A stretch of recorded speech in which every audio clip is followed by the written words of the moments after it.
All right. Well, welcome everyone to another episode of V Bailey's Ask a Black Woman, presented to you by the HBCU Lounge Network. And this evening is Mom's Edition. And so we are super excited because we have a lot of queens here in the house tonight and heroes to some. Definitely for me, my mom's here as well tonight. So we're super excited about that. And we're going to go ahead and get into it and introduce all the ladies that we have. And so up top, we have Miss Kay Clark from Intuitive One, and we have Miss Shawnee, the beautiful singer. And we have my mother down bottom, Jeannie, and Miss Denise. That's right. I'm getting a little feedback. So if anyone has their device on, can we mute it? I'm getting a little I'm sorry. There we go. Okay, that's good. All righty. And so I wanted to go ahead and we're going to talk about motherhood this evening.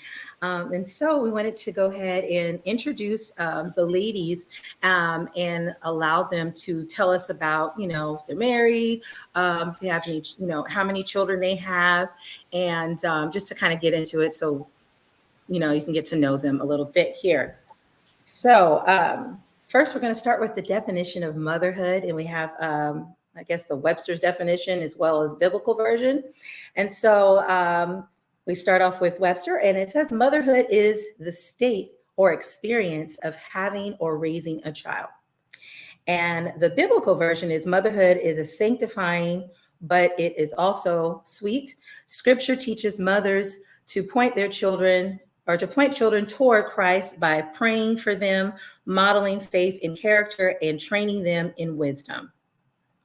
Okay, and so I know that we have a lot to talk about with motherhood this evening. So I want to go ahead and introduce Miss Kay Clark, and you can just let us know what you do, are you married, and how many kids you have. All right, awesome. Well, hi, B. Hi, everybody.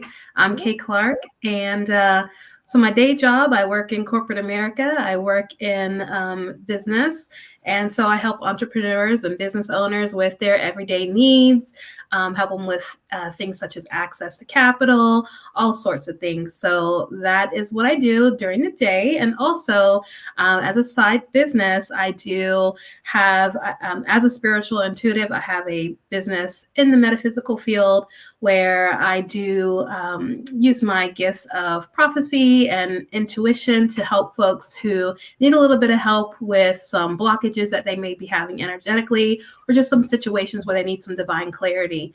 So I'm able to provide that to people. I am a single woman, and I am a mother of two. I have one that is a high schooler and another that is in college. So really proud of my two, and happy to be here. Yeah, well, we're happy to have you. And next we have Miss Shawnee. Shawnee, welcome. Thank you for having me. I'm so happy to be here. Well, my name is Shawnee, it's short for Shaniqua. I am single. I have two daughters. They are 16 and 12. I am not married. And what I do for a living, I'm a singer-songwriter. I do that during the daytime. And then I also have a business called Beauty and Soul. And we discuss the B side of life, love, and business. I have apothecary and other things like that. We just promote wellness and inner beauty, specifically for creatives. So that's what I do. Awesome. Well, thank you so much for joining us.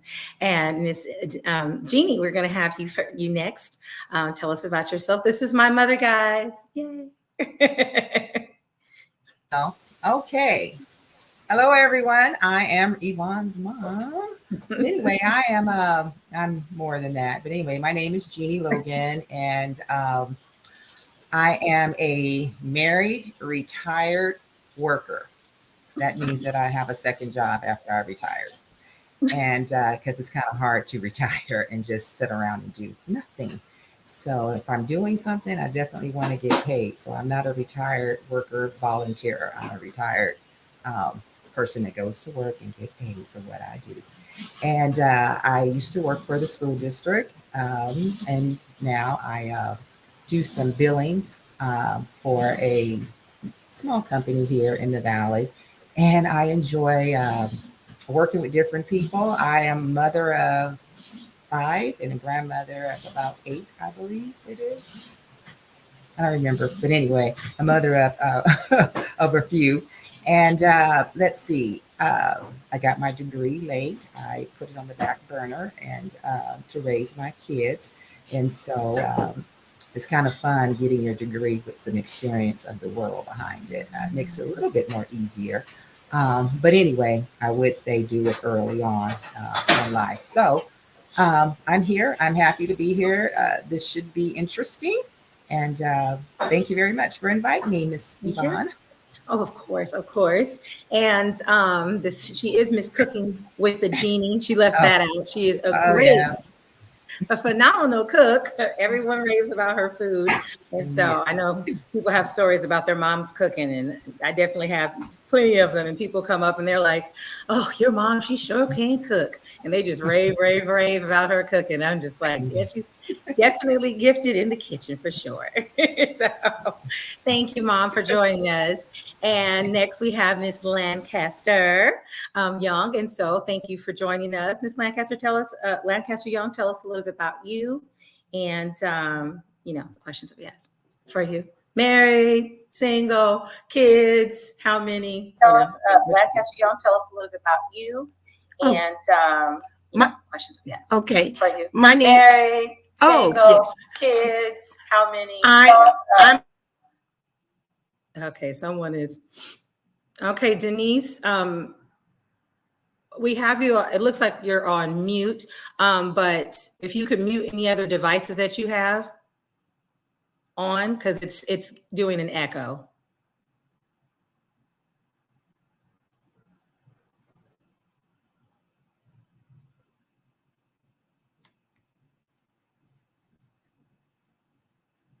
Okay, it looks okay. If we can unmute it. Yeah, all there right. you go. Okay, Yeah. Perfect. Thank you. Okay, thank you. Okay. I am a mother of 3 awesome children, a wife of 38 years. Okay, thank you. I am a social worker by trade. Mother of 3 awesome children, a wife of 38 years, And I have my MSW and ASW. Okay, I'm not really for certain of what's going on. Denise, if you can look. Oh, okay.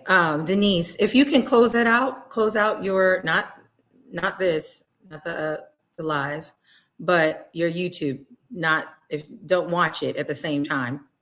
That's what he was stating. So we can hear you because it's kind of giving us a little bit of an echo. So I am going to, okay, we can't hear you. Let me see here. Your mic is muted. Unmute. Okay, can you hear me now? Yes, Thank we you. can. It was just something else. I didn't realize it was me. I didn't realize it was me. So y'all forgive me, everybody. No worries. Okay. Okay, a little technical difficulties. Let me start over. Okay, let me start over. Of course, my name is Denise Lancaster Young. I'm a wife and a mother. I'm a wife of 38 years, a mother of 3 wonderful children that talk back all the time. And yeah, I'm putting them on blast. And I raised my nephew from the age of 5 to 16. He's now 46 years of age. My career expands over 3 decades in the social service field and also mental health. And currently I have a consulting business and a wellness care business, which I do transformational coaching. Yeah, awesome. We appreciate you all joining us here and just glad to have you. Okay, Thank you. Yes, and so boys and girls bond with their mothers. They shape them and mold their hearts. Keeping that in mind, we can all see how healthy and unhealthy relationships with our mothers can affect our relationships with our friends, other family members, and our romantic partners. So let's go ahead and jump right into our questions with these queens. also wanted to go ahead and talk about marriage. So we all know with marriage, I think that we can all vouch for this about the pressures that are on us, for marriage, especially on women over gentlemen. And so I wanted to kind of talk about that and talk about those differences between our parents, grandparents, our parents, our parents, and then our parents, and then as well as us for the younger ladies. And so as we go into that, marriage in 1940s, 1970s, and the 2000s looked a little different, and people married for different reasons. In what ways do you think that your lineage has impacted your views on marriage?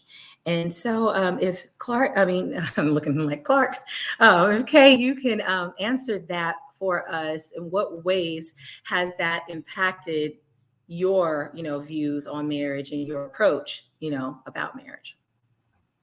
That's really a good question. So I have never been married. And I think that's part of my upbringing. My mother told me never to depend on a man, to be independent. I know that's a question that may come up later, but also being an immigrant here, I was never really able to see my grandparents' interactions.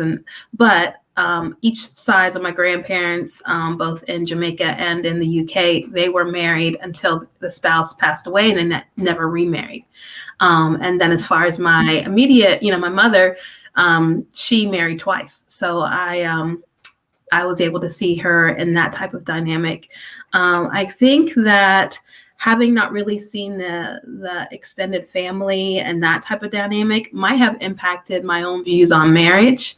And also my upbringing and the training that I received from my mother in regards to being very independent. So since I've never been married, I think I'll pause and listen more from the ladies who have been. Okay, of course. Let's go ahead and jump to Miss Denise, and if you can tell us about your experience looking at your grandparents, your parents, how did that impact you on your views of marriage and your approach?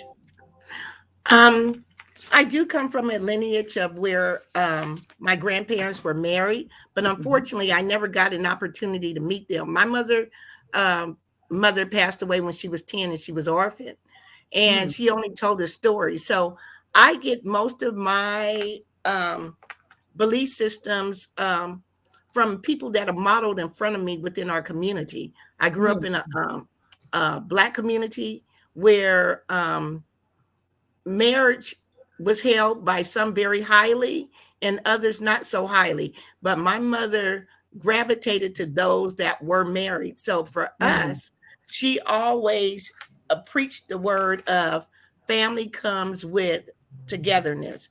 I saw my parents, even though they separated when I was young, but it was still like we were still one family because my dad was there all the time. He came at 4 a.m. before he went to work. He came every day after work. He never missed a day, 7 days a week, being there in the home with us. Even if my mama ran him out by, you know how we can talk a little bit, chat too much. But, but you know what? It was still with love. My dad never, ever missed a day out of our life. So I think I gained those perspectives and brought them into my home. So my expectations are, no matter what, that, I'm a little old school. You stay together to the end. If he walks out, then that's where it lies. But as far as you walking out, that's not an option. With the exception of two things for me. I promised the good Lord, not man, but the good Lord, if someone was physically abusing me or if they were on drugs, those were not an option for me to help them process their emotions ever at all. I don't allow that because I don't believe in thieves being in the house. You don't steal from your loved ones. You don't hit people that you love. Now, I can handle a little bit of smack talking, right? Now, everybody talk a little bit of smack. Now, you can't go too far, but don't be crazy. Okay, yeah. But other than that, that's where I got mine from. And I do notice that it impacts my children directly in the way that they view marriage, even though Right. sometimes I think it's a little too strong. I said, Mm. oh Lord, but that they really do believe in family unity. Good, good, good. Thank you. Thank you so much for sharing. And we'll go ahead and jump down to Miss Jeannie and then go to Shawnee last. Okay. So Mom, you gotta take you off mute. Okay, so the question is, can you hear me? Yes, I I'm can hear off. you. Can you hear me? Mhm. So as far as my grandparents, they were married. Both sets of my grandparents were married until they passed away. I was raised in the Church of God in Christ. And so, and my parents were a lot older. My mom had me when she was 40.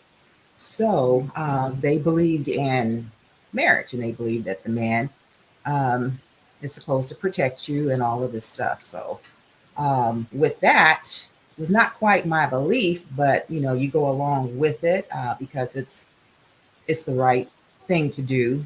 You kind of understand later on in life why they thought that way. But I wouldn't say getting married really early. Um, it's it's good. You might want to live a little life and see a few things. But on the other side of that, I'm happy that I did. I have a 42-year-old. Um, and it's kind of nice to have someone that you can talk to, and you're not, no shame on anybody that's having a baby at 40 and 45, because my mom did. But I don't think that I would be able to deal with a hollering baby at 45 or 46 or whatever. So that's just me. But anyway, as far as marriage goes, um, I think that it's a good, I think that I do believe in marriage, and I love being married. Um, I love having a spouse, regardless if, like Denise says, that they get on your nerves. And most of the times they do, because you are sharing and trying to become one. And that's kind of grafting in one flesh with another. And we know that that would be pretty hard to do if it was actually happening. But this is coming together and preferring the other one over yourself, sharing ideas, but not losing who you are. And a lot of times when you're introduced in this world, like people ask the question, so who are you? Tell us a little bit about who you are. And it takes a minute to find out who you really are, because when you come into the world, you're introduced as, this is my baby, and whatever your name you may be. And then you grow up and you get married. This is my wife, or this is my husband. And as women, it's more, this is my wife. And you're saying, my name is Jeannie, or my name is Carolyn. I do have a name. Introduce me by my name, because you belong to someone else. And then as you become a parent, then you're a mommy, And so later on in life, you kind of sit back and try to figure out who you really are as a person. And it takes some time to figure that out. But when you come into yourself and who you are, you start learning that word that you were teaching your little babies. No, no, no, no, no. So as an adult, over 50, over 60, you learn no again. No, I'm not going to do that. No, I don't have to do that. No, I'm going to enjoy me, and it's my time, and here I am. And you can still do that in a marriage relationship if you talk about it, if you agree to still be your own unit and who you are, your own person, and experience life together. But knowing who you are is a good thing. So I do believe in marriage. It's good. It may not be for everyone. Someone wrote in the chat, why is it overrated? Yeah, I was going to get to those. I think that I wouldn't ask that question per se. I would think that we need to talk about marriage a little bit more. We need to ask questions, just not to the girls like they did in my day, but to the men also. You talk about it, what it really is, and not fantasize about being married, but because it's real. It is definitely a real change that you may not be quite ready for. It's not going to be perfect. And so you can't give up on it. You can, but you try it again, and then that one may not work, and then you try it again, and that one may work. And it's okay. It's okay to keep trying. It's okay, because we're here to learn things about ourselves. We're here to share who we are and our experiences. So you're not a failure. You're just trying to make it work. You're just trying to make it happen. And when you find that right person, whether it's the first time, second time, or third time, it's all good. And don't let nobody tell you anything different or label you as someone that you couldn't make it work or something's wrong with you. No, nothing's wrong with you. So I hope I answered your question. Probably took Yes, too you long. did. But, oh well. Yes, you did. No, and I think that is why it's so important to have these conversations. A couple ladies have already mentioned some things that I want to go ahead and touch back on. But having these conversations with both young men and young women, we can get a better understanding and an appreciation for what does this look like and what marriage is all about. It isn't just so you can, post pictures online, social media, and say, well, I'm married now, and all that stuff. Just to say that you're married. There's work involved, and there's a lot of beauty in the work. But if you have that impression, if you're just doing it to be doing it, or and not for the right reasons, then of course it's not going to be that great. So let's hear from Miss Shawnee. Okay. So in reference to my grandparents, they both were married on both sides. But did they have happy marriages? No. Neither one of them. And to be honest, no one in my family currently has a happy marriage. Which is really, really sad. And I see that very often in a lot of Black families, or I would say people of color. I wouldn't even just say Black. And it kind of shaped the way I think of marriage. It, from my mother's perspective, if it was her way, I would have been married at 18. Like she had already had everything set for me. I was engaged. And I was trying to go along with the plan that she had for my life. But it didn't work for me. I never felt like I was ready, or that he was a person that I should commit myself to. And I'm so glad that I made that decision, because my life probably would have been a lot less happier than it is right now. But however, although I've never seen a healthy marriage within my own family unit, I still believe in it. I still believe in it. I still want it for myself. But do I need it? No. I want it, but I don't need it, And I think it's important for us as women to, like how your mom said, to not lose ourselves in everything else. You know what I mean? Like lose yourself in the kids, lose yourself in your husband, your partner, or lose yourself in the person that you're trying to make your partner, because that happens too.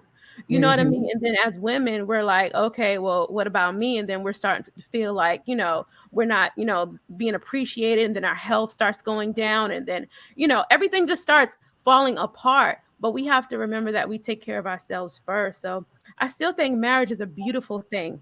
And I think as women, we need to also look at it as a business agreement as well, not just for the love. It also needs to be the business of it as well. Can I commit to this person? Is he stable enough to provide for me if I can't? You know what I mean? Like, are we going to work good together in that capacity? And I think that's very important too, because we're always like, oh, the fairy tale. Oh, I want to have babies, oh, I want the white dress. I want the honeymoon. I want all of that stuff. But what are you going to do if your husband becomes paralyzed, and then, you have to step up for everything. What are you going to do if he can't provide the way he used to? Like, or what are you going to do if she can't provide what she was providing at first? It was like, I think us taking more time now is important, and really, really looking at all aspects of marriage and all aspects of a person before we even fully commit to them. That's kind of where I'm at with that. Yeah, it's true. and just understanding that it's a partnership, and it's not, as my mom said, okay, I'm just the wife. And I think a lot of times women can struggle with that, especially when they're ambitious and they have dreams, or they're good, at something, is being considered, that equal partner, because you are going to have to rely on each other. And if something does happen, whereas your partner, is paralyzed, and then you have to kind of, foot the bill and hold it down, you may have a lot more resentment if the whole time you were treated like just the wife, the whole time of your marriage. Because now this person is depending on you, and now they need you to be that partner that they didn't really give you the credit for. And so it is so important to take your time, not lose yourself, because you need to know who you are before you make, you attach yourself to someone else, or you make children. Because I realized one time I was calling one of my girlfriends, and I was just like, wow, like, you really don't get a day off. Like, it doesn't matter. She was saying how terrible she felt. And it was just like, her baby's like hollering, her other kid need their hair done. And she's just like, girl, I'm just struggling, but I'm gonna get through it. And I'm just like, dang, like, you don't get a day off. You don't get anything off, like, if they need something, you might be on your way home, and then your kid is like, hey mom, I need some money for a field trip, I forgot to ask you, and you were right around the corner, and now you're thinking you're gonna go home and take your wig off, put on your your nightgown, and drink some cocoa, and you can't do that. You got to turn around, make that U-turn, and go get things done for everyone else. You do come last. And so I do see, that importance of living your life and enjoying it before you connect to someone else, because you essentially do belong to them, but not to forget yourself. You're not the role, you are still the person. You are still Jeannie, Carolyn, all that. So thank you for that. And Denise, I like what you had said about, being committed and sticking with, your partner and sticking in the marriage. But you're not no fool, and you don't teach that, as if this person is abusive or on drugs, then, you can't hang in there. And a lot of times there are some people who have upbringing where their moms or their parents may say, stick it out, even with that going on. Like, well, you got to love them through, you got to help them. It's just like, okay, well, I don't want to die in the process. But some people are really, serious about that, really, strict on that, like, you stay together no matter what. And so I'm really, I'm glad that you brought that up, because it's very important, for folks to hear that you can have your standards, and there are certain things that it's just like, okay, you kind of breaking the vows, homeboy, or homegirl, because there are some women out there who, go through the same things, can be abusive verbally, physically, and, some more stuff. So thank you so much for adding that. And, okay. I think that's all that I wanted to touch on. I was kind of taking some notes on what you guys were saying, because you made some really great points. So thank you so much for sharing your thoughts on that. Okay, so we're going to move on to our next question. And that is, what is one of the things that you said that you wouldn't do when you became a parent? What you wouldn't tell your children, or the way you wouldn't raise your kid that way? So let's go ahead and get into that. I'll go ahead and go back to you, Ms. Kay. All right. Well, two things really. One of the things actually just kind of piggybacks off of some things that we just mentioned. Mm-hmm. Two things is, one of them is, I said I wouldn't lose myself. So, I seen my mother raise us, and it was four of us, and kind of lose herself. And we've been out of the house. My youngest sibling is like 30. So, we've been out of the house for a while, and she's still just now getting over empty nest syndrome. So I said I was not going to lose my identity while raising children, because I always knew, my mom always taught me, children grow up fast. They grow up fast. So I knew proactively that I needed to know who I was before that happened, so not lose myself. And that really goes for almost anything. So outside of all your titles, you just can't attach yourself to any title, whether that be wife, whether that be mother, whether that be VP or whatever, because as soon as that thing is taken away from you or the children leave the nest, who are you?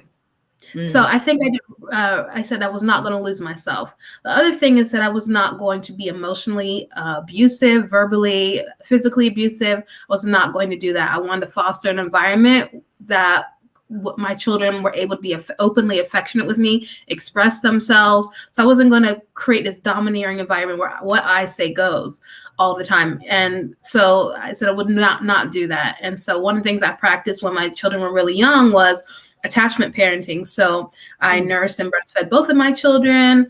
They slept in the same room with me or us if I was with, the dad at the time. But yeah, my children actually even slept in the same bed with me until they were like 6 or 8. If they watch this back later, they might be like, "Mom, why did you tell everybody that?" So yeah, I said, just want to create more of a loving environment where they could just come up and give me a hug, or come up and just say, "I love you." Because I just, growing up, it was not a comfortable thing to just be like to show affection and to give hugs and kisses and things like that. So I would not be abusive, domineering in that way. And so I'm really happy that I had my parenting style maybe very different than what I had. Right. And that's great that you're able to be successful in that, because just what you mentioned, I've been hearing that quite a bit lately. I talk to a lot of people, obviously, but just hearing people share their stories, and so many, especially young women and young men that state that they didn't, that they knew that they were loved, but they didn't feel like the love, like with the affection and stuff like that, or their moms never told them that they loved them, or their dads never told them that they loved them, but they would do different things with them, and obviously, people show it differently, and we're learning that too, about those different styles of love language. It's not just the cookie cutter thing that we see on TV and think like, oh, that's what a loving family looks like. It'll mess you up, if that's what you think, or you take as the gospel, because it's not. Yeah. Well, I don't want to misconstrue. I definitely knew that I was loved. Yeah. However, to have someone say I love you would be like, ew, it's uncomfortable to hear those things, or to be hugged. And now I sound like an abused child, but no, it's just like there was none of that touchy-feely stuff. There just wasn't. There was none of that saying I love you, like, love you. Oh, I love you so much. Like, I make sure I tell my children every single day whenever they leave that I love them. But like to say I love you or to hug and we just didn't do that. And that's why I said I wouldn't continue that same type of environment with my own children. Thanks to them. Yeah, someone had said in the audience that their parents never said it either, but they felt it. And so that's very interesting. It makes me think why, that is. I mean, of course, you hear it a lot of times, from people's stories. They'll say, well, my parents weren't like that, so then I kind of wasn't like that, So it's like sometimes you do exactly what it is that you've seen growing up, and then other times you strive really hard to do something different because you're like, I didn't like that. It's like I got what I needed, but for some reason I didn't feel like that was enough. And so it's very, very interesting, But okay, well, let's go ahead and hear from Miss Shawnee on that. What is one of the things that you said that you would not do when you became a parent? I would not silence my daughter's voices. Like to this day, they can tell me whatever they need to say, whether I'm going to like it or not. And they can come to me and talk to me about anything. And in my house, growing up in my household, it wasn't like that. It wasn't like, welcome, let's discuss situations. It was like, this is the law and you follow the law or not, but this is the law. And it was like that. And I didn't want that type of black or white situation in my home. Like I wanted it to be more, just like Kay said, I wanted it to be more loving and open and expressive. Similar to Kay, I didn't hear "I love you" growing up. I hear it now from my parents, which is very, very funny to me. I hear it now from my parents as an adult, but I didn't hear it. I didn't hear it when I was growing up as a child. It was mainly like follow the rules. These are the rules. That's just what it needs to be. And I caught myself, if I'm being very honest, I caught myself communicating with my daughters like that. When they started to get older, and I had to take a step back. I'm like, wait a minute. I remember how I felt when I was hearing those type of verbiages to me when I wanted to do something. So it's just like just being aware of how I'm coming across, because strong Black women, we have the strong Black woman like passion in our voice sometimes, but just trying to lean more into the softer side of myself, especially when it comes to my daughters, because I want them to know that that's where their true strength and power comes from. It doesn't have to always be so masculine as we're portrayed in the media or whatever. It can be very soft as well, but still strong but soft at the same time. So yeah. Love it, love it, love it. All right, Mama. It's Jeannie. You're mute. Erin, say one thing before I answer those questions. If my little one is watching, she's there in Las Vegas. I really missed you today because I was trying to put these things on, these eyelashes, and I just want to know how the heck you put these on when you need glasses and you're trying to see. It's hard. I put that thing on and it's like, oh my God. And then one was up like this. And I said, you know what? Hey, this is me. If the mascara don't work, it just ain't gonna work. You're gonna have to have it like this. And so I was like, baby, I miss you putting my makeup on for me. But anyway, so it's hard to do. You can't see. Huh? The only reason I can do it sometimes is putting my contacts in. But if I didn't have them, it wouldn't work. God, it's hard. So anyway, I don't have them on. They're in the box, and that's it. So anyway, so one of the things that my parents were pretty cool. They had us late, me and my brother. She had me at 40 and had my brother at 45. And so the older kids, which were like 13 years older, they probably would have an opinion or something. But one of the things that I can remember that I said that I would not do is say, "'cause I said so." I hated that. "'Cause I said so." What does that really mean? I said, well, I'm going to answer my kids, tell them why, and have a not because I said so. So as time goes on, and like my mom said, just keep on living, you start saying, "'cause I said so" too, because I told you once, I told you twice. Now you're getting on my nerves, and it's just because I said so, because I can, because I am the mom, because I do know what's best for you right now. You don't see it. It seems hard, but a lot of people ask for, I wish I had hindsight. And I tell my daughter, Yvonne, that we are the hindsight for you if you just listen. But everybody has to have their own experience and write their own story, So I give that to you. You'll find out. Then you have other children that just listen and they, okay, I hear you, and I'm going to walk that walk. But everybody is different and they have their own purpose while they're here.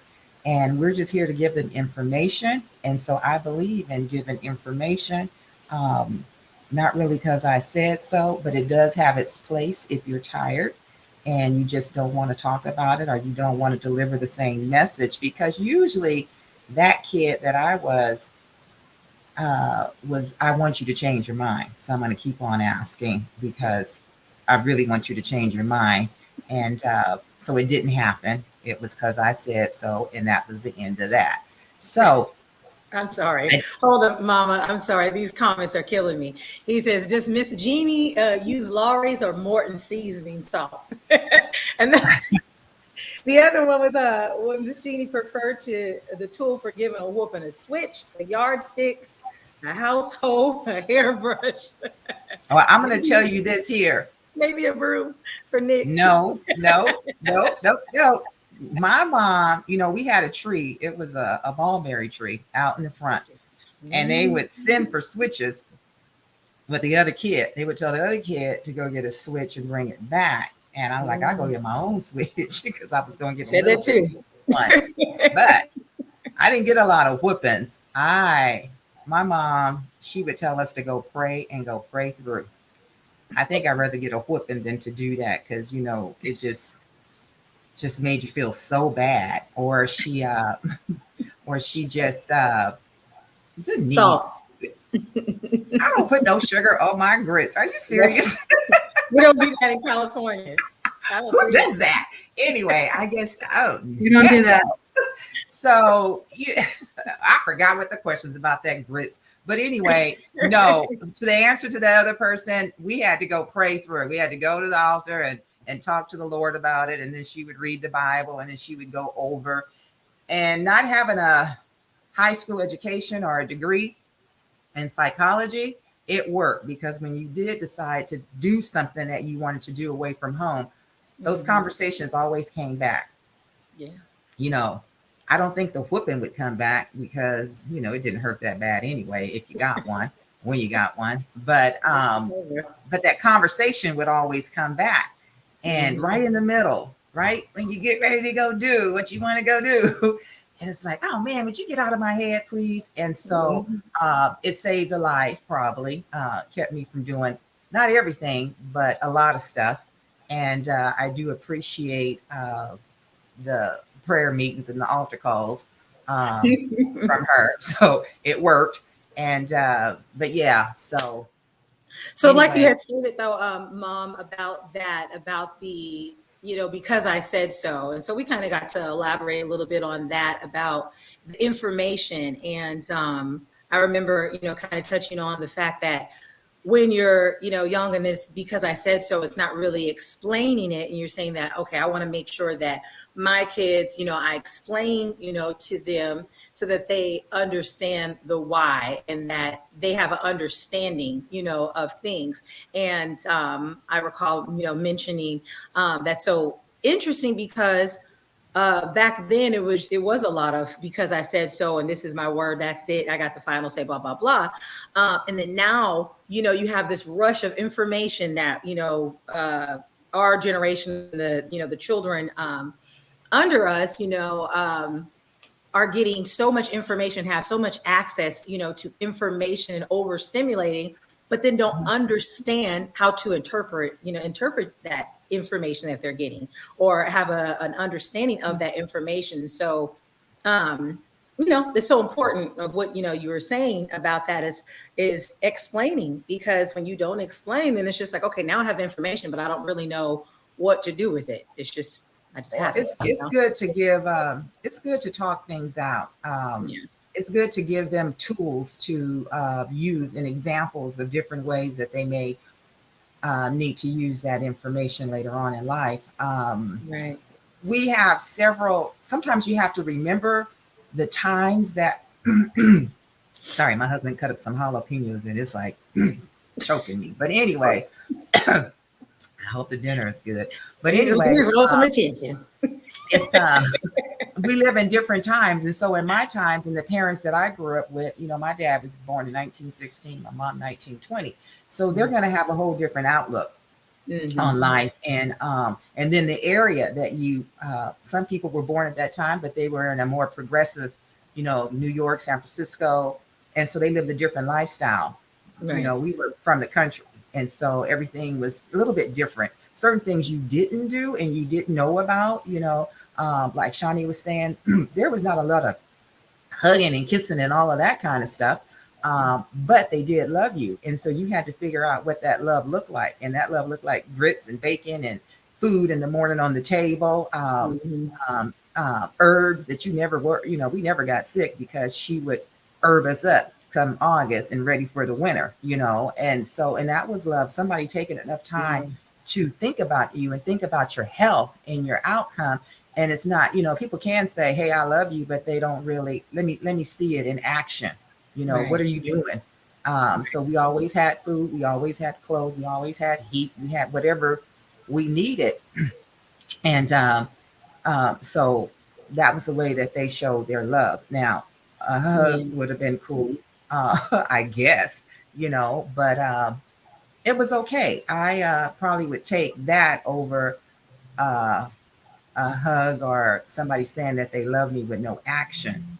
And so a lot of times that can go forward in relationships where we just talk about what we're going to do and I love you, baby, this, and I love you that, but there's no food on the table. There's no action behind it. And so it's like, I hear you talking, but I don't see you doing nothing. And so, that's part of it. So things that you need to look for. Well, definitely. I think that I can't with him.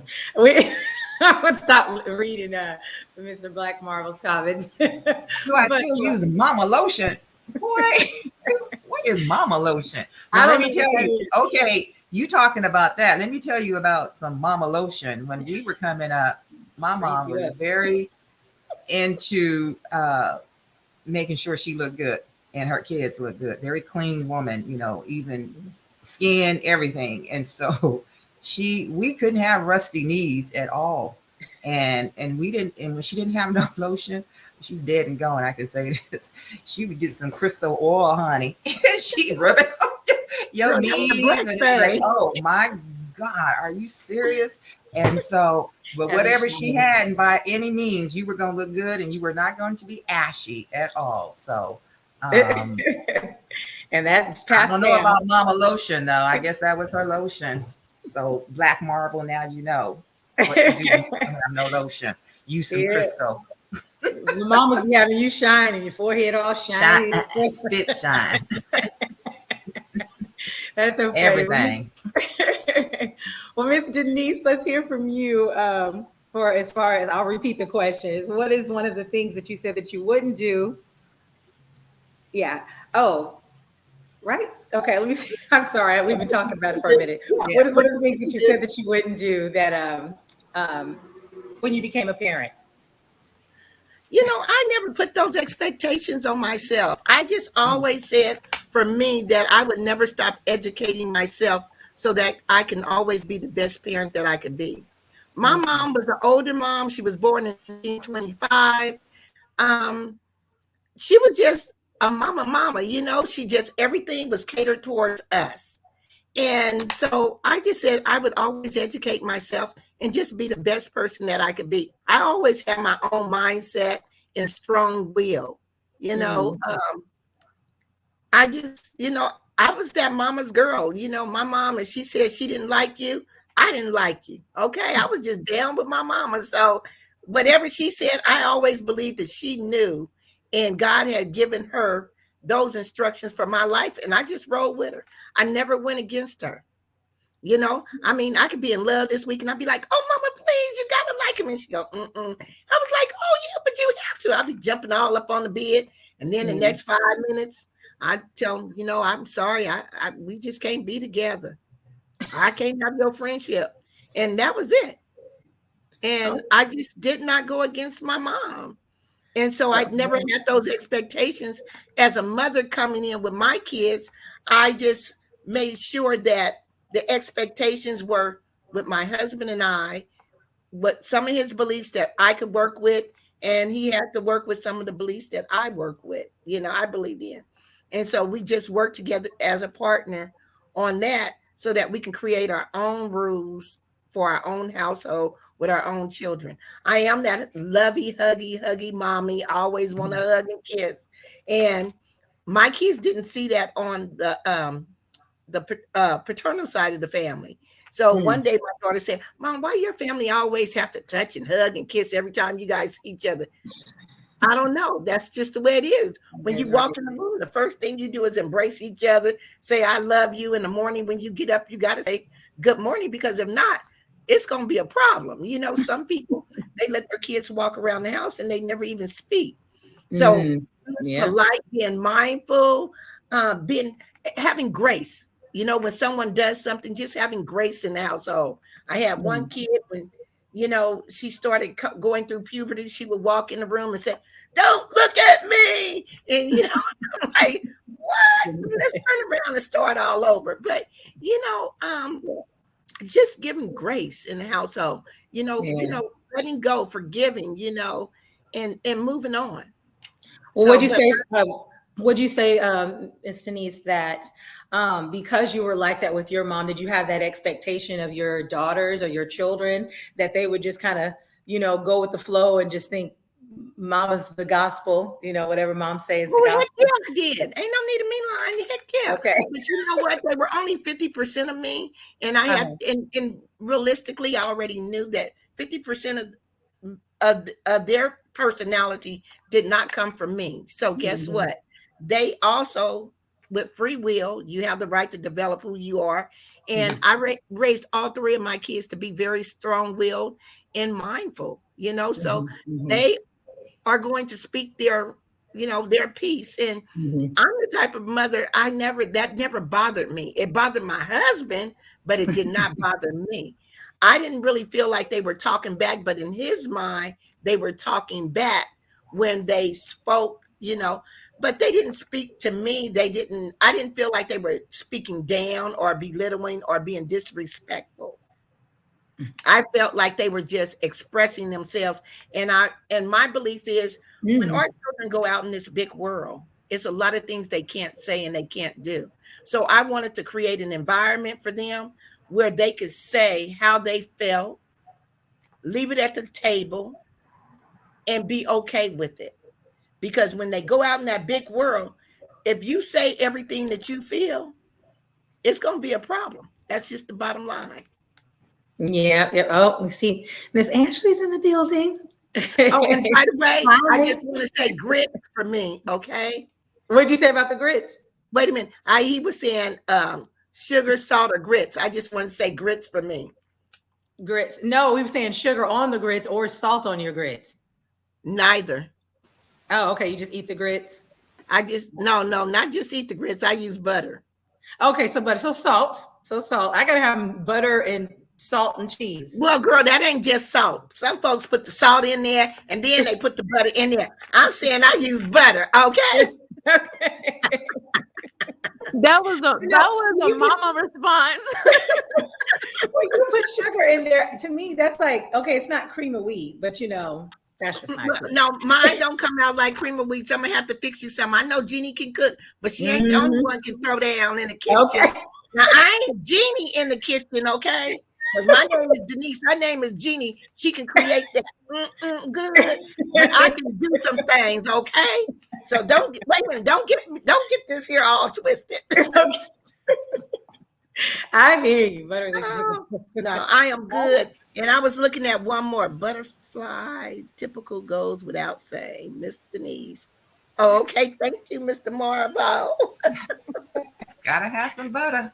Hey, gotta have the butter. Yes, it's nothing like real butter, okay? I don't use no substitutes. Now that's one thing about me. You ain't coming over here. We ain't doing no special labels. If it ain't Danish creamery or something like, it ain't happening. Even on the holidays, I'm gonna throw the stuff away and go to the store and get something different. We ain't doing no substitutes. So that's one thing you're gonna get A1, okay? We 5-star over here when it comes to eating. So we gotta have a little pork in there to even the pork is 5-star. Even the pork is 5-star. I heard that. and no substitutes in relationships either, right?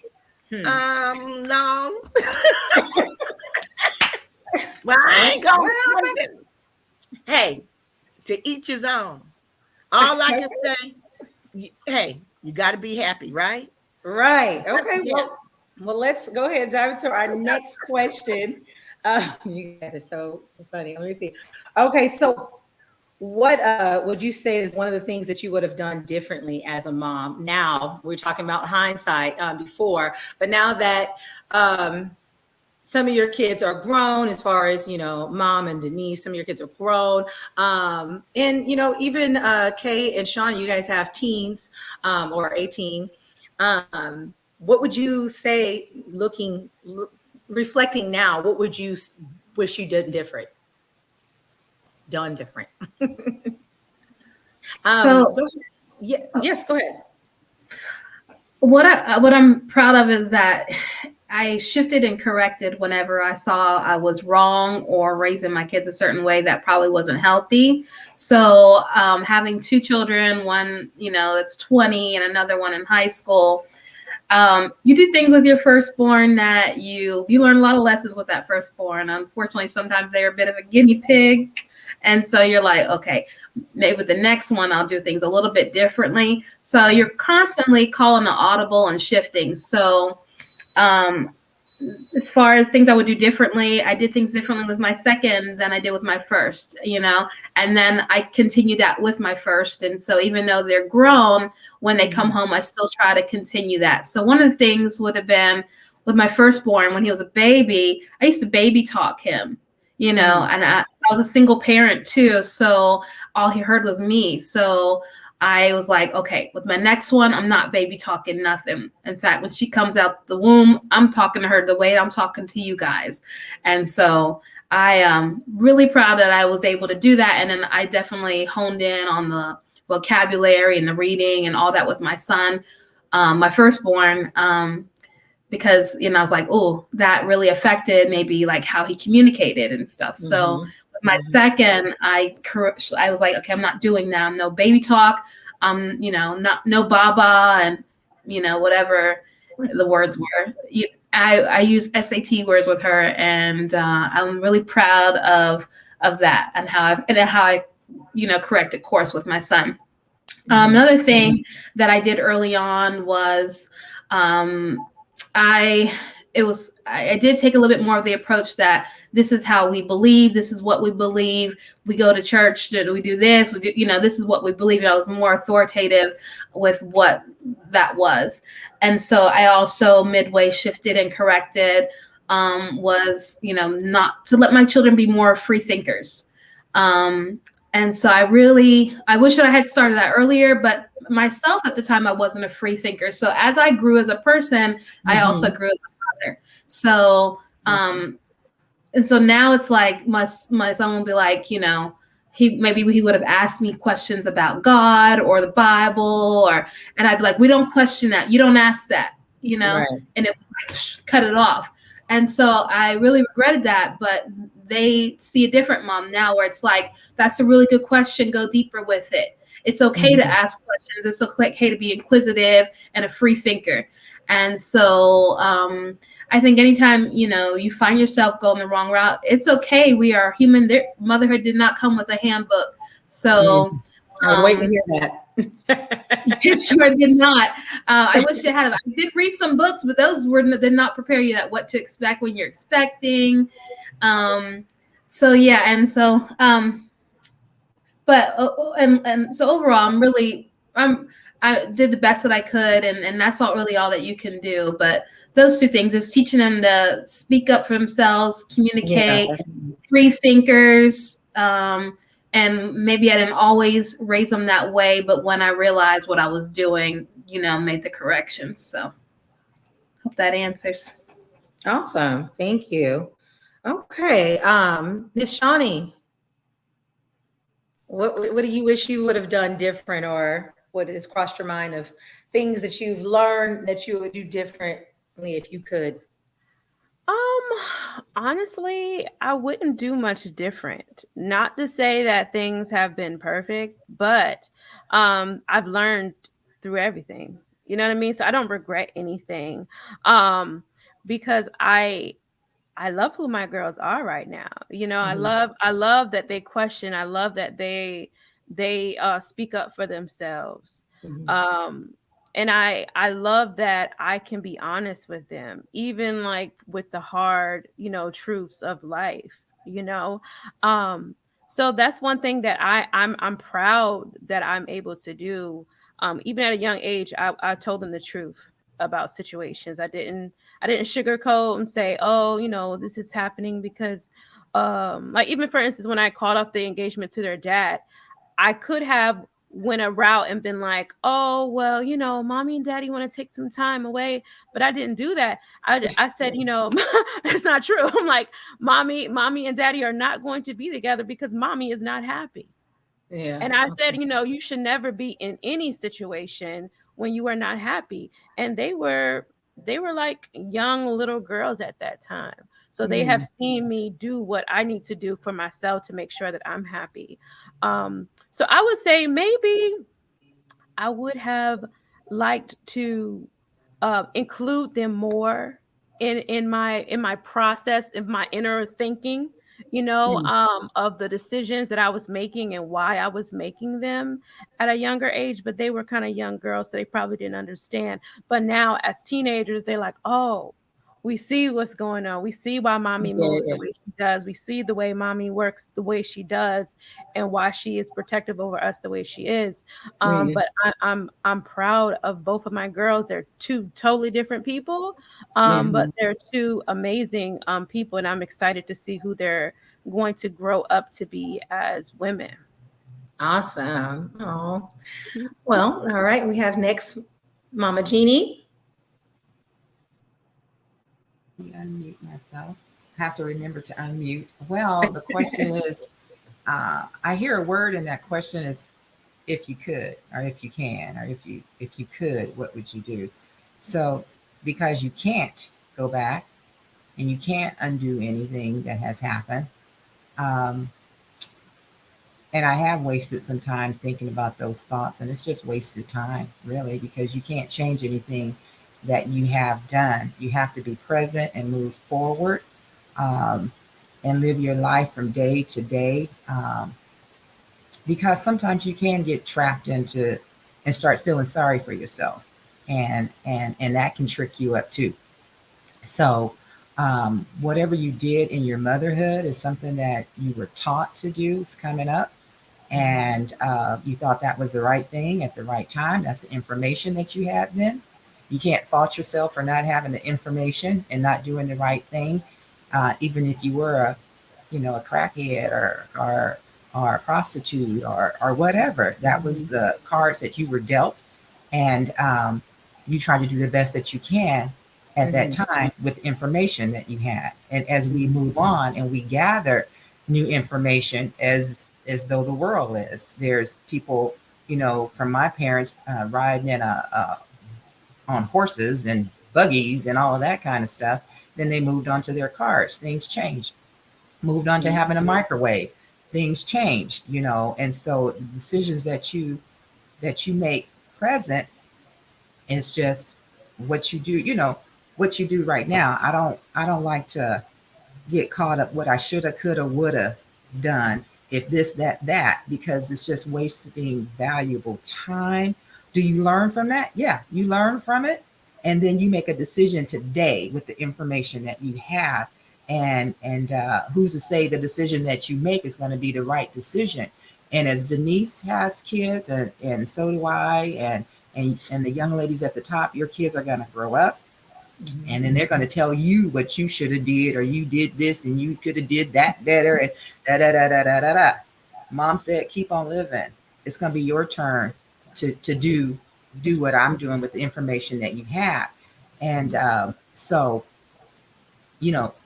gather whatever you can today and live your life today with the knowledge that you have, and don't make the past be a disappointment or anything like that, because it's not. And the other thing is that when you're raising these kids, whatever you were yesterday is probably the fertilizer that they needed to be and put it into them so that they can grow. And you may not understand what they need, but the Most High, the Maker, and the purpose that they have in life, they may have needed to be treated different than the other one that you had.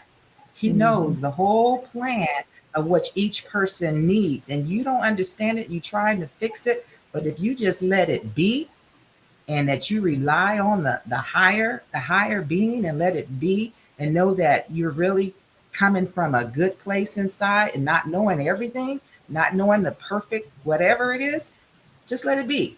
And they'll be all right, because that's the fuel that they needed, each individual one. That's what they needed. Then you move on and you get more enlightenment as you grow older, and then you become in grandparent age. And now it's your turn to sow some seeds with the wisdom of being a grandparent, that the one that's 22, 23, 25, they don't have that to give because they're not where you are.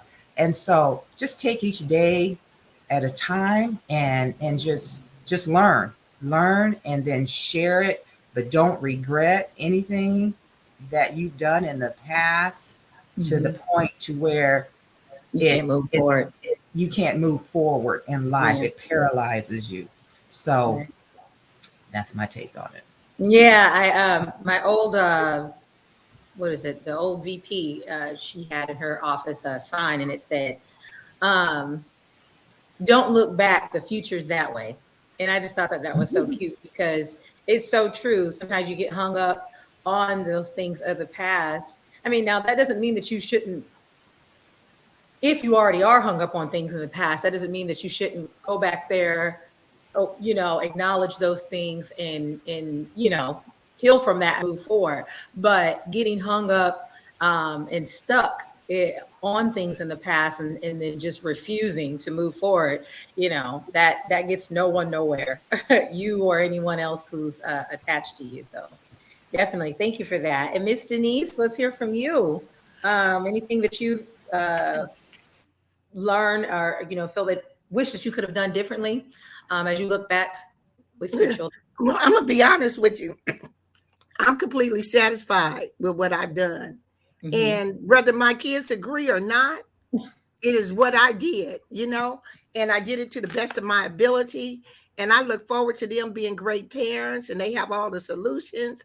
And my words to them is, while you know more than Jesus, go ahead and make it work.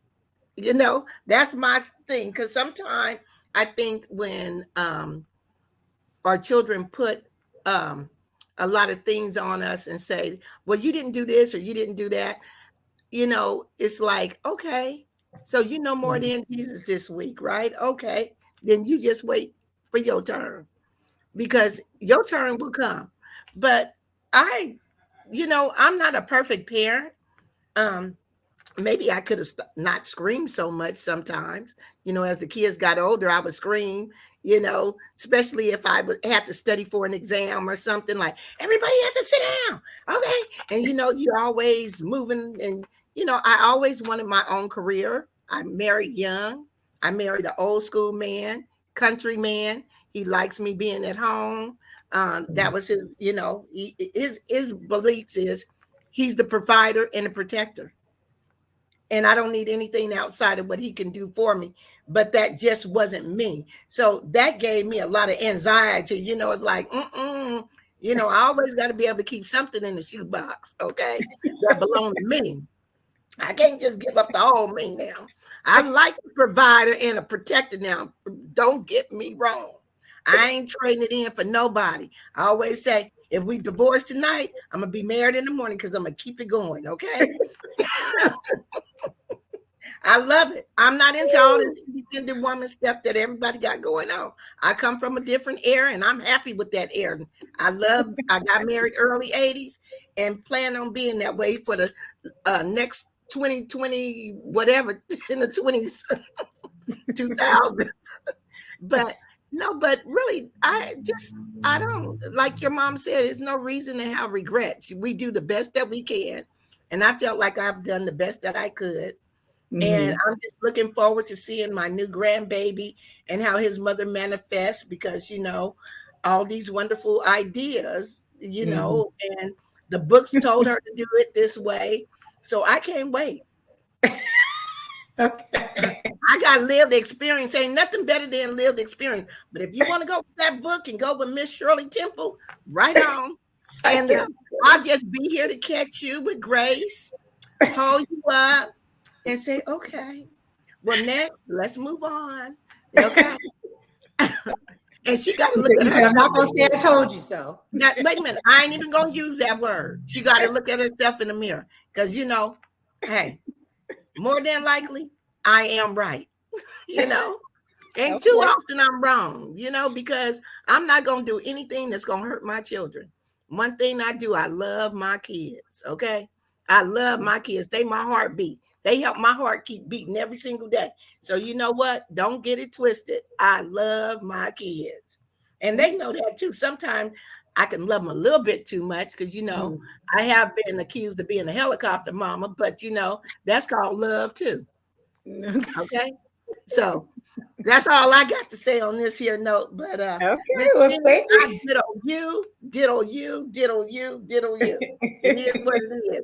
And I guess that is what do you young people say? That is the when I say something, you just do what I say. Oh, I said what I said. You do what I say, not what I said. Oh, okay. So so maybe you can interpret it like that, but however you interpret it, hey. No, perfect. No, I think that it's helpful, to look at that, that perspective on it. I can see all you guys' points. I like to what Kay was saying and Shawnee, just about like that course correcting, as you go. And even if back in the day you may have did things a little differently, and as you grow, as you keep living, as my mom said, my grandma used to say, you are able to see like, oh, okay, I've learned something new. And so it's never too late to still have those conversations. We're always learning. I mean, I'm a mama's girl, so I'm always like, well, what do you think about this, Mom? What about this? And then when I don't want to hear it, I'll be like, oh, okay. Oh, yeah, you shut it down. I gotta go. I love what Shawnee and Kay has said, and I love the way how they're interacting and working with their children. Yeah, and that's a lot of maturity, but also it's a little different when you have a spouse in the home and you have to work directly with your mate. You don't get to make all these wonderful choices that these women have made. It's very easy. It's much easier to me being a single parent than a married parent, because a married parent, you got to come together with someone that is supposed to be like-minded, but may not have the same ideas based upon how they were raised and brought up. Yeah, that seems hard. And then kids, we will play the parents. We're like, who's the easier parent? Oh yeah. We're like, let's ask this parent. Yeah, all kids play their parents. Yeah, if it's two parents, and even if they ain't in the household, kids gonna play them at a certain age. Because you remember, they only 50% of you. Okay. On Mother's Day, Mama get to go to Ruth Chris Steak Factory, Daddy's Waffle House, or Denny's.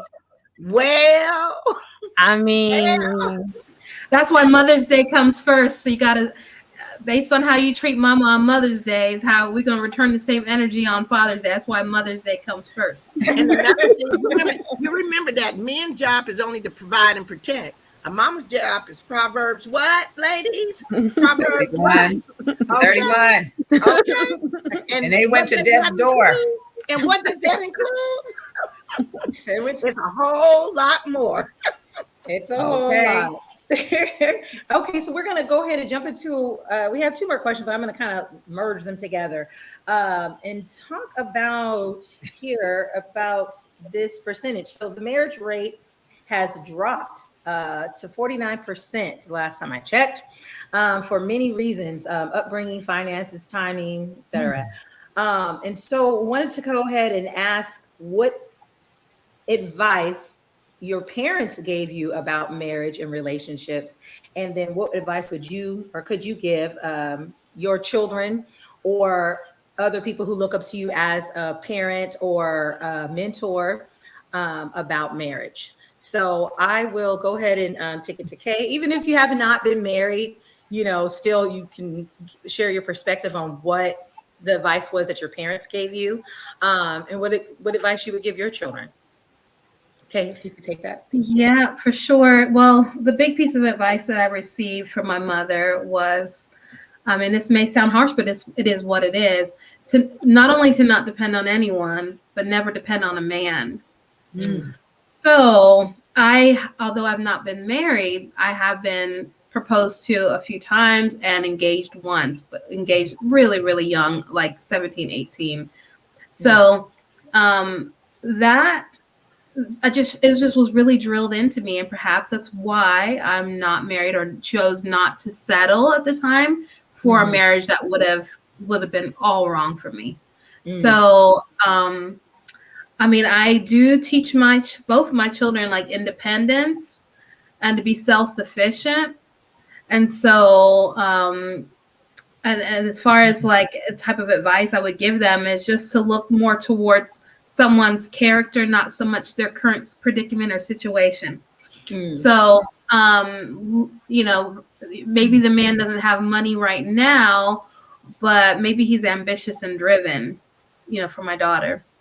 Or, you know, maybe, you know, versus laziness and complacency. So it's to look more towards the person's character and more, not so much their current situation, current predicament, because, you know, there could be a lot of growth to come from that. So, and definitely make sure someone respects you, and to keep your own identity as well. So never stop or give up on who you are and what you enjoy, or so where you would lose yourself in that other person. And make sure you have had the time to know yourself. Give it time, you know, to know who you are before you do get into a marriage. Because even when you get into a marriage, you're going to change. People change like every 7 to 10 years. You're like a whole new person. Yeah. And so it's very easy to lose yourself in that other person, lose your identity. So give yourself that time to figure out what you like, what you enjoy, and be okay with that singleness. Hope that makes sense. Yes, definitely. Thank you so much for sharing. And Miss Shawnee? I don't think I received any advice from my mother in reference to marriage. It was just like, that's just what you're supposed to do. That's what makes you a good girl. You get married. Even if it's not a situation where it's going to be beneficial for you and you're going to be happy. Which is not how I want my daughters, you know, to go about their selection process when it comes to their partners. So I'm always, you know, telling my girls just to make sure that, you know, they're taking care of themselves first and that they're able to provide for themselves first, before they are leaning on someone else to give them their needs. I'm like, make sure you know how to work, you know how to cook, you know how to do these certain things for yourself. So you're not codependent upon a partner, and then you have to stay in that situation even though it's unhealthy for you. But yeah, so that's kind of like how it was in my household. It wasn't oh, this is what you should do when you expect marriage, because my mother was a single mother. So she didn't necessarily say don't depend on a man, but it was implied. You know, it was implied, like, okay, you need to make sure that you can handle your own, because I don't know what's going to happen to you if you don't. And yeah, I see myself saying certain things like that to my girls, and then I kind of like, you know, also want to correct myself as well, because I do believe in partnership. I do believe that we are meant to be in partnership with other people. So it's just making sure that, you know, there's a balance. Yeah, I was just going to say that, a well balanced, because if you understand the importance of being able to walk on your own 2 feet, you know, but also, you know, be able to be in a relationship with someone else. To me, I think it is better, because even if you do have a husband that is providing, it's good to know that if times get tough, that you can get in there, get your hands dirty as well. Because if you don't know how to do that, then that's an extra pressure and stress that's going to fall on him, you know, as well. So, right. Thank you. And Miss Mama Jeannie? Hey. Hey, girl.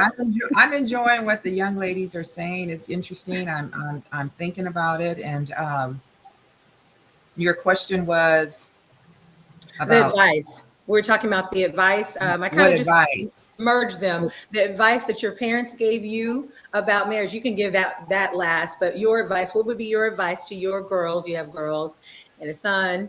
And then so you can share the advice that you would give and then the advice that you were given about marriage from your parents.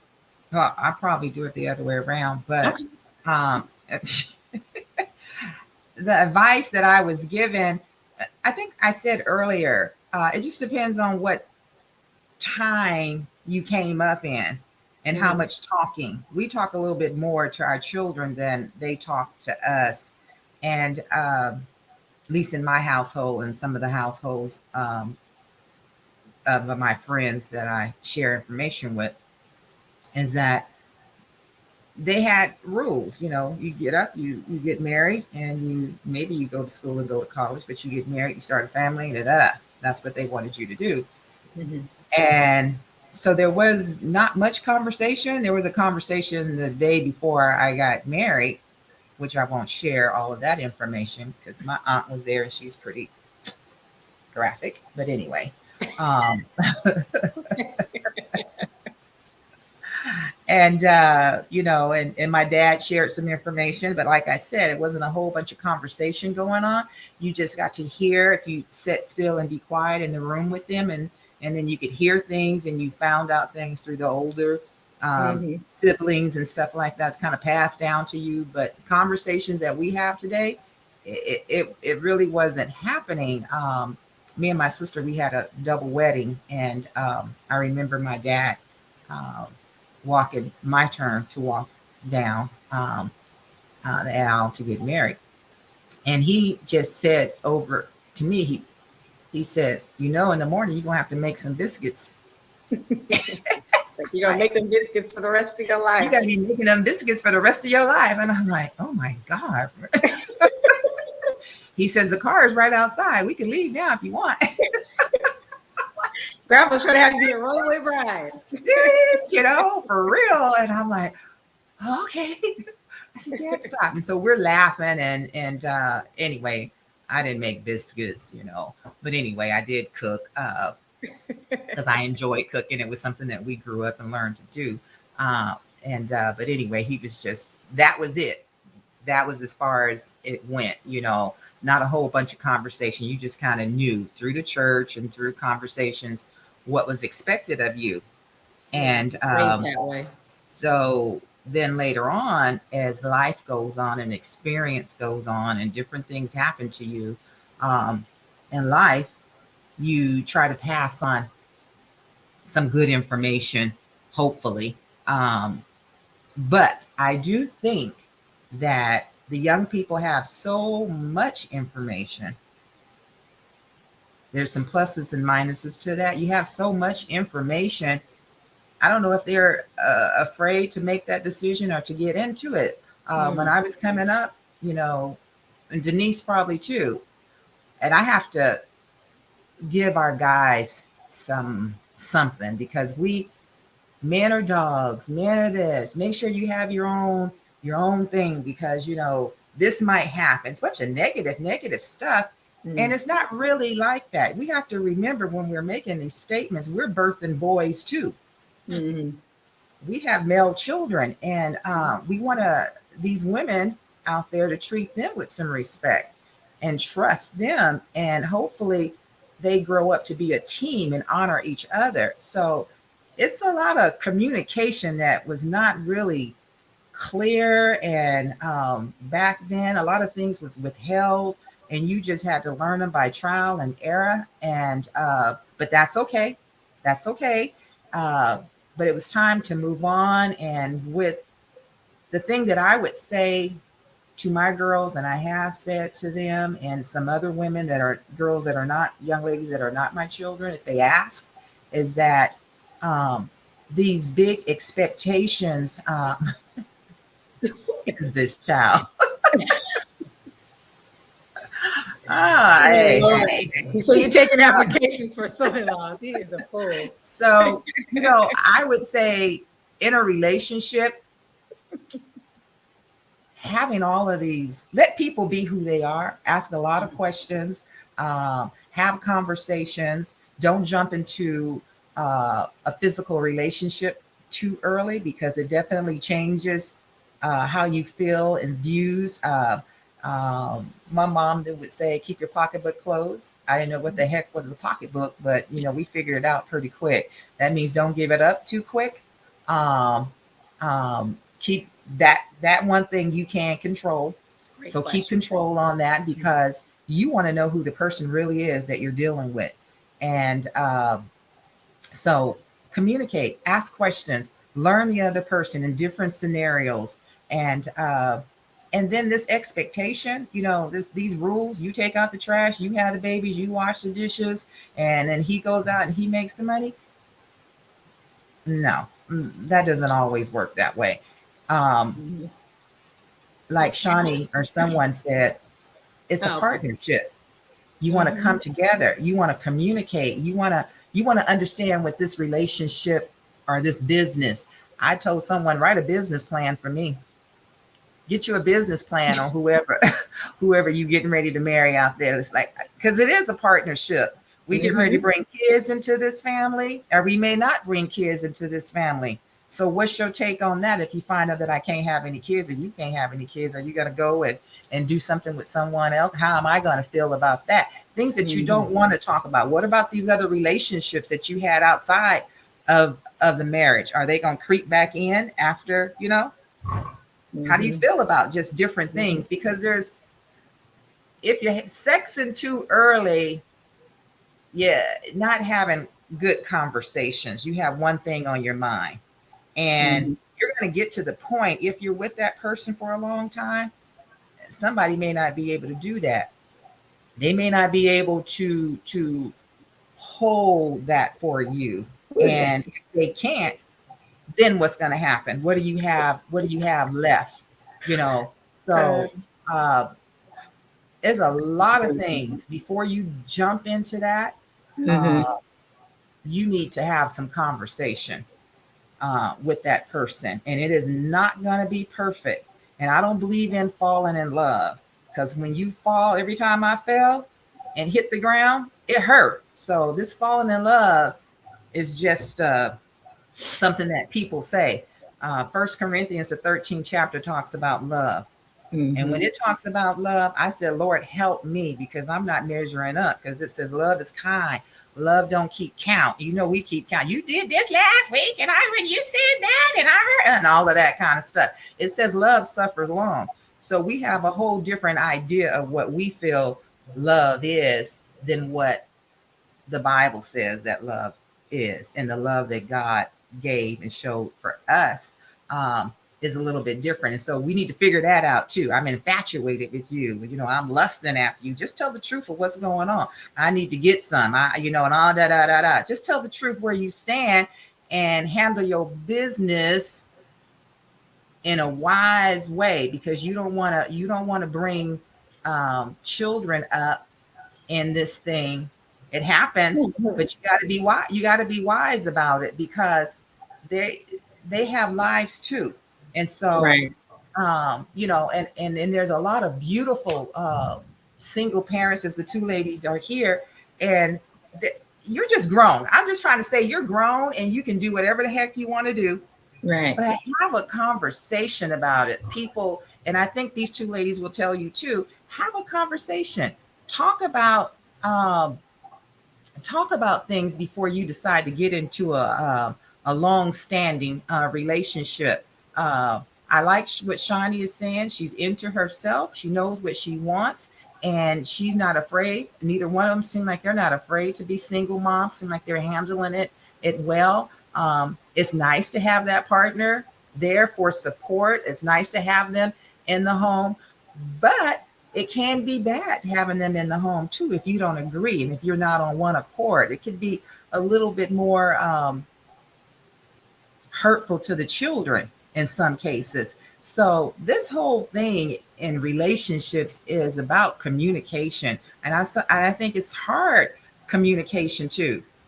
Talk with your partner, and don't think that you're gonna be an old maid and lose out or whatever on a relationship, and then you always succumbing to being the last person, the back burner, putting everybody else before you, and you don't even know who you are, and I'm telling you, don't do it. Don't do that. Remember who you are. Yeah. Put yourself first, because when you put yourself first, you can be a better person to the other ones that you're bringing up. You can be a more solid person, a person that they can appreciate when you take out time for you and nourish you. So I would say talk, communicate, and don't feel like you're going to lose out on something, because whatever it is that you are supposed to have, and that's good for you, it's going to come to you under grace, and it's going to come in a perfect way. You will not ever be left behind. But talk to the Most High, and then he will direct you, and he will direct the right person to come into your path and to come into your life and make it beautiful. So right, definitely. Well, also Ashley had asked in the chat about hold on, here we are. Do you address marriage and partnership differently with your daughters versus your sons? If you have sons, so you can mention that. I mean, you can speak on that, Mom, and then I'll have Kay speak on that as well. Not sure. Well, you do, because it's different. You coming from two different. Well, I feel that it is with my son.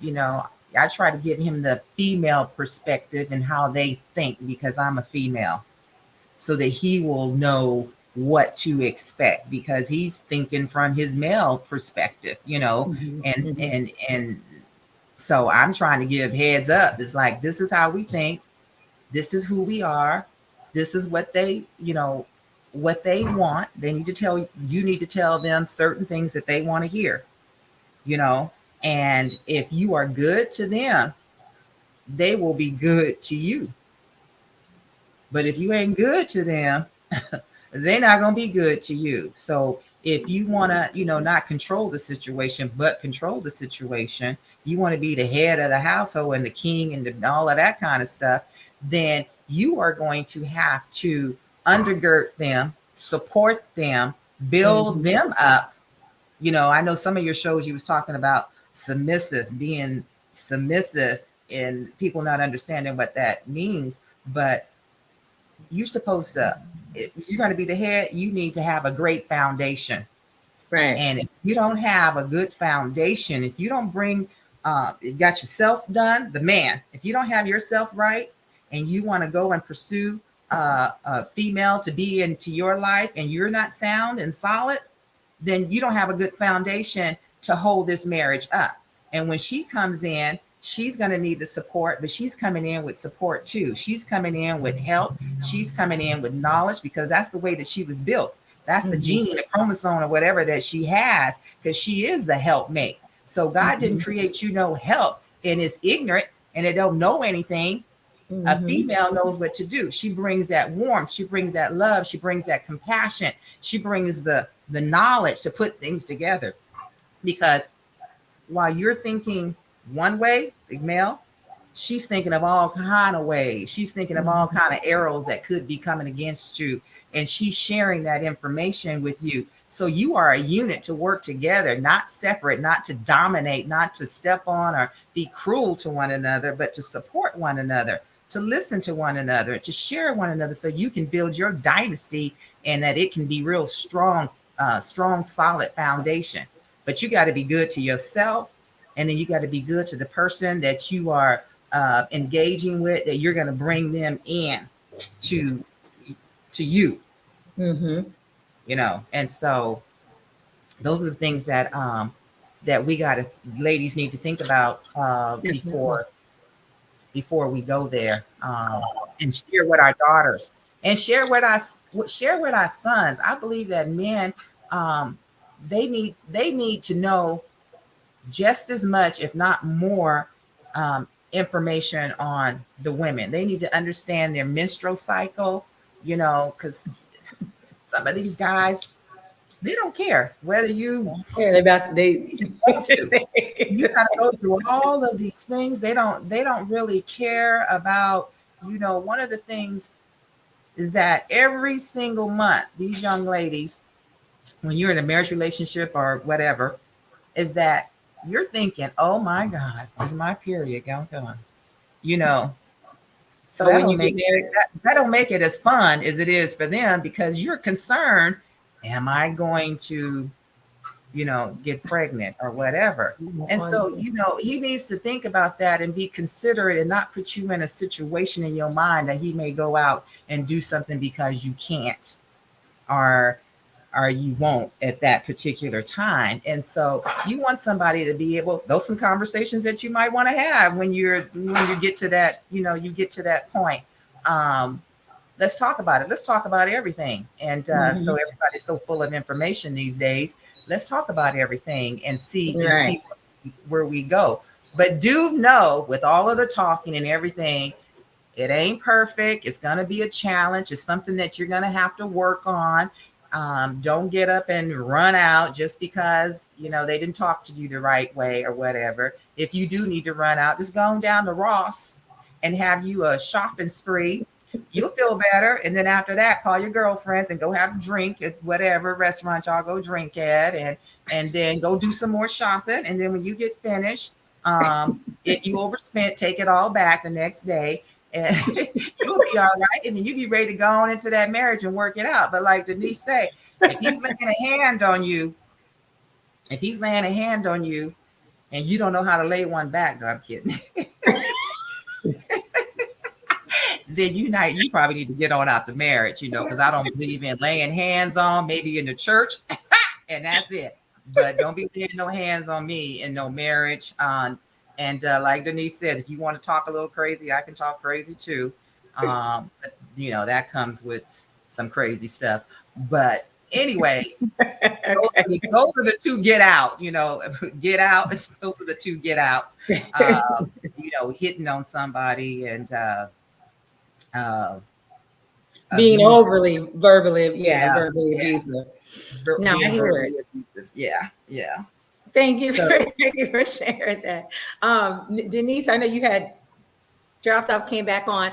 And so we're talking, I'll go to you last, Kay, about this, since you've already answered. But we were talking about the advice that your parents gave you, and then the advice that you would give your children about marriage, who may be wanting to get married or may not want to get married. What would be your advice? And also Ashley came on, your girl, and she asked, do you approach the advice that you're giving these children differently based on, if it's your son or your daughter? Heck yeah, I do. And Miss Ashley, yep, I give, it's different for the boy versus the girl in our household. Now, however someone else's household is, it may be different. For our household, we expected the young man to come to our home to see our daughters, not to go to his home. And we expect our boy to go to her home, not the girl to come to our home.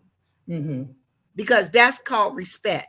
Now, I know people do things a little bit different now. Girls go and they be at their boyfriend's house for days in and days out. But that just was not held at our home. And my girls always on me about that you treat your son different from us. Yes, I do. He's a man. I want him to understand his role. His role is to respect that woman at all costs. And that includes giving her chivalry. So those are the things that I've taught my young man. And he's very well equipped. He understands what his position is as a man. And I love seeing him grow.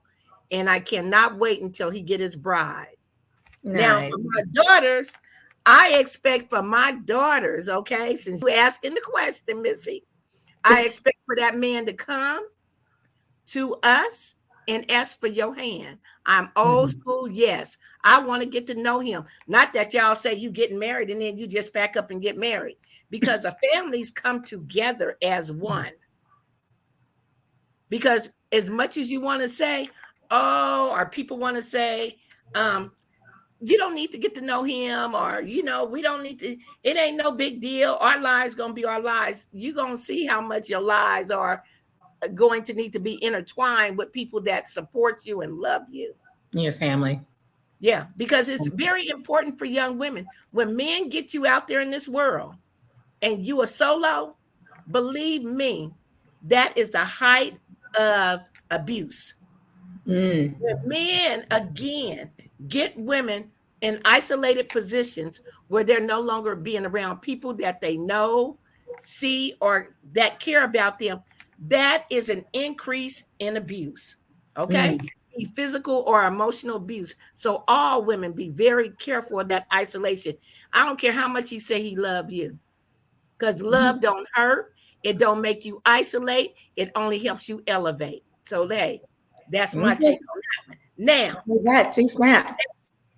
for the rest of it, okay? For the rest of it, get to know your partner. I grew up where we actually had courtship.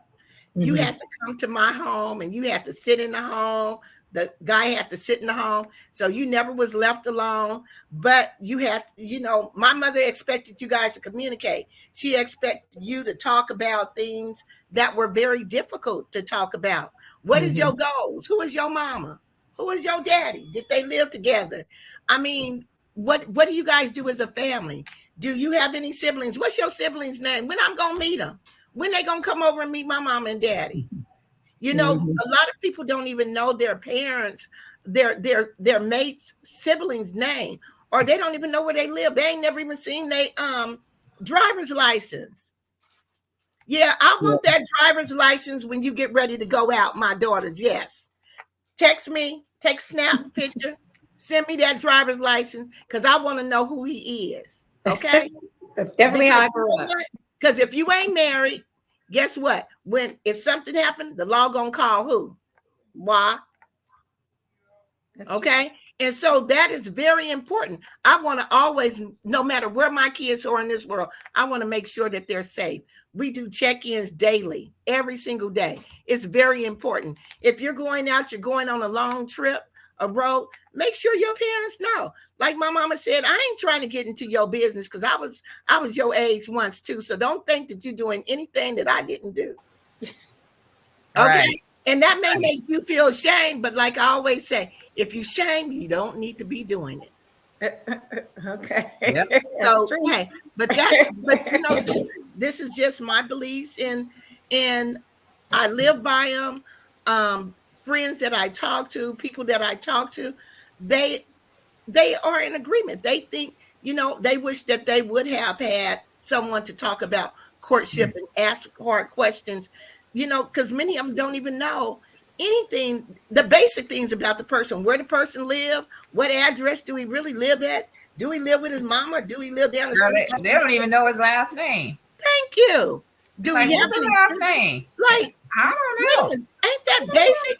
Does somebody really love you and care Might be about your you? brother. No. Wait a minute. They want you to meet their brothers and sisters. They want to take you to their family dinner. They like, my baby gonna be coming over here for the family dinner. My family kind of ghetto, but my girl all classy. Hey, it don't matter. You're the prize. That's are right. the prize. And That's if you right. are not the prize in every element of that man's life, it's not really worth it. Yeah. This is why sociology needs to be taught in grade school. Now, come on to the D Young school. I'll teach you. Don't worry about that school teacher. Okay? Because that's why the mama edition is here, because we're teaching you today. We're going to teach our own community so they can be the best that they can be. That's right. That's it.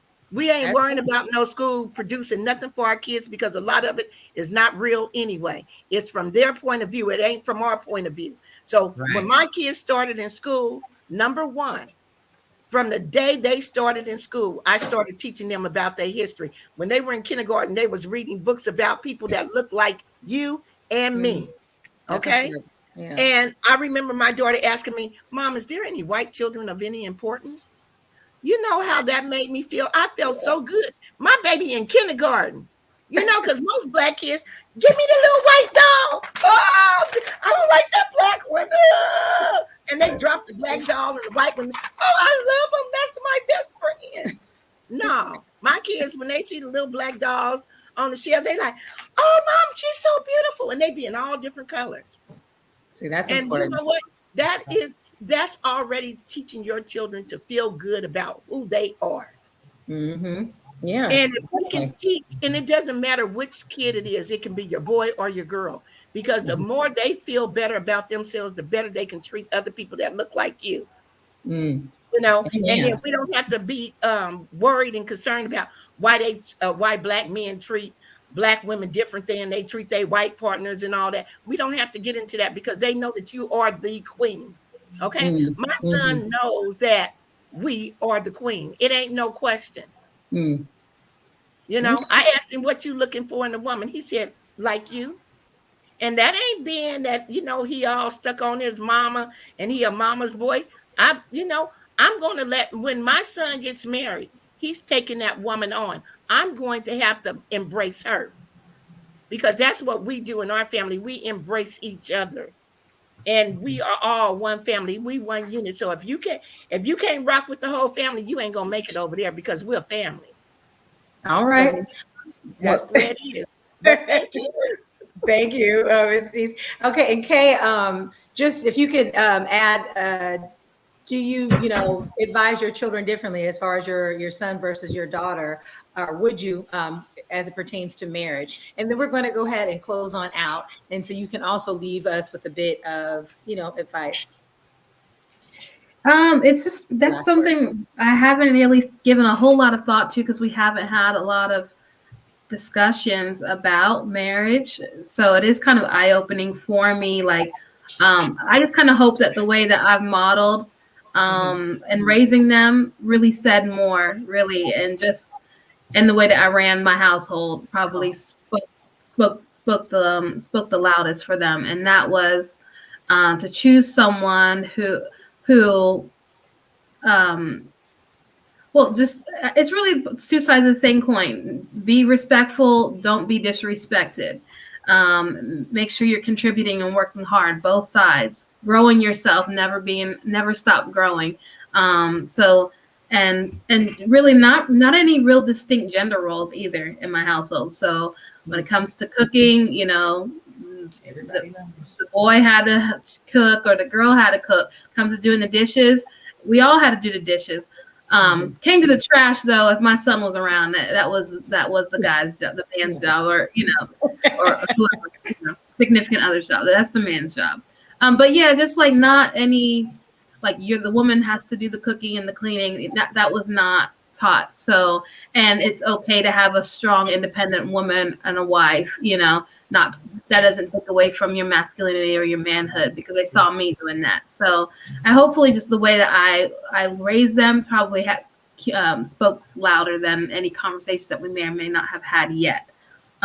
Still lots of time, right? So as far as any bit of advice, things that I'm really proud of is teaching my kids to advocate for themselves. So even when we go to a doctor's appointment, when the doctors would say, hey, what the pediatrician would say, why did you bring them in today? And I would notion the doctor to direct that question towards my children, because it's not my body. And so I'm so proud of teaching them to advocate for themselves. So they say, I have an earache, it hurts here, it's been happening this long, or when I swallow it does this. And how long has that been happening? Where is it located? They need to be able to talk about their body, and then taught them the proper words for body. This is a vagina, this is a penis, because God forbid anything ever happened, they got to get up on court and say, "Hey, he touched my cookie or touched my pocketbook." Right. Versus they say, "Hey, someone touched my vagina." They're very clear about what that is. So not baby talking, and also just teaching your kids to stand up for themselves and communicate. So I'm proud of teaching my kids to be strong, both of them, my son and my daughter. So yeah, I guess some more conversations to be had around marriage and things like that. But at the end of the day, them seeing that I wouldn't stand for any type of disrespect or abuse, and also showing that it's okay to be a successful person, and it's okay to be with a successful woman. It's okay to be a strong, independent woman, and be in a marriage or a relationship. So, yeah. Well, thank you. Thank you so much. I love that. We're definitely wrapping it up, you guys. And I am so grateful just to have all of you here as guests today. And if we wanted to go around, just say any last words as we close out. If there's anything that you want to say, this is the opportunity to do so. Kay, did you have anything else that you wanted to add? You said no. Okay. And Ms. Shawnee? Yeah. You said, okay. I just want to say this was a great panel. I really, really enjoyed listening to everyone's perspective. And I'm just glad to be on here. Thank you.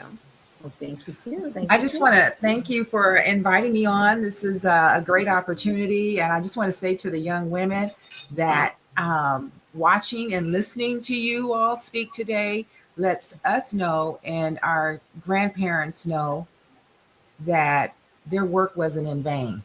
You know, I see a lot of truth in you, and you guys get it. You guys get it. And that's why I was saying, no matter, going back and trying to redo it, or no matter what we turned out or whatever mistakes, that seed is always going to get passed down, and the truth is always going to be there. And I see the truth coming out of both of you. You get it. You may not be married, but I can hear and I can see that you get it. You have a good, strong understanding about being who you are, strong women. And I appreciate that. I'm glad I got the opportunity to listen to you and be on the panel. And Denise, girl, we got what we got. We're doing a good job. We're doing the best that we can with what we got. And it's all going to work out for the best. And so I just say, be strong, be who you are, communicate. Just don't be afraid that you're going to lose anything, because you can never lose what is yours. And so communicate, find out what the truth is, and just and don't be afraid. Just move forward. Thank you. Thank you, Mom. Thank you. I just want to say thank you, first of all, to you, Miss V Bailey, for allowing me to be on your talk show. And then I'm going to just go right in order. Miss Kay Clark, you are awesome. Shawnee, great. I just love you. And Miss Jeannie, you the home girl. When you need some prayer, this is where you go. Because, I came up in those Methodist church. So, I prayed, but a little different than Jeannie. Because, Jeannie more holiness than I am. So when you need a holy girl and, you need those prayers answered like right away, that's where you go. Right on, high five it. Okay. Hey, I'm still learning. Okay. I'm still evolving. I am. And I'm just, grateful that this opportunity to be on this platform to share and hear and learn. And to know that our young women are so wise at such early age, right. And you guys keep doing your thing, keep doing what you believe in your heart, because that's the best heart to follow is yours. I'm going to show you how to cook some grits, Denise. Oh yeah, I'm gonna come to your house and cook you some grits, okay? No sugar. No salt. No sugar. Okay, no salt up in there. So I'm gonna bring my own real butter, okay? Bring your butter and bring your own pot too. No, your pot is probably better than mine. Because I'm the only one in the kitchen cooking. Miss Jeannie, you done a wonderful job with V. She is amazing. Yes. Amazing. She's so supportive and advocates for women, and she's an awesome person to know. So done a great job. Yes, I'm glad to get to know where she comes from. Oh, thank you guys. She's a little mini me. That's what she is. She's a little mini me of her mom. Yeah. But all the girls are an extension of their mother. It's so wonderful to see and watch her grow up and see her turn into this young woman and I just really give it all to Jeannie, because Jeannie, you've done an awesome job. Oh. And all of them, they just the same. They got little bits of her, but I think little Miss Bailey over here got a whole lot of that sauce up in there. I don't know if she can cook. I ain't never ate her food yet. I can cook. I can throw down a little bit, little something. I ain't no best cook, but I'm She a can good cook. cook. Wait a minute, I ain't no best cook, but I'm a good cook. Okay, you ain't getting me for my cooking skills. That's all I can say. But you gonna get it. You gonna get me for the twirl. We might have to have a mama's cook off or something. So That would be fun. I ain't losing. I ain't losing. I ain't in. Oh my well, God. thank you so much, Girl. everyone. I appreciate each and every one of you. You all are women that I admire, and so I wanted to have you all on as guests this evening. And so I'm so happy that you were able to contribute and be here this evening. And so thank you very much, and thank you to the audience. Thank you for tuning in. And soon we will be back with Talks with V. So stay tuned for that, and we'll be sending out flyers and advertising for that soon. So thank you, and have a Great great job. evening. Great Good job, night. honey. Make sure that you like and All right. subscribe. Good night. Good night. Yes, Close out of here. yes, yes.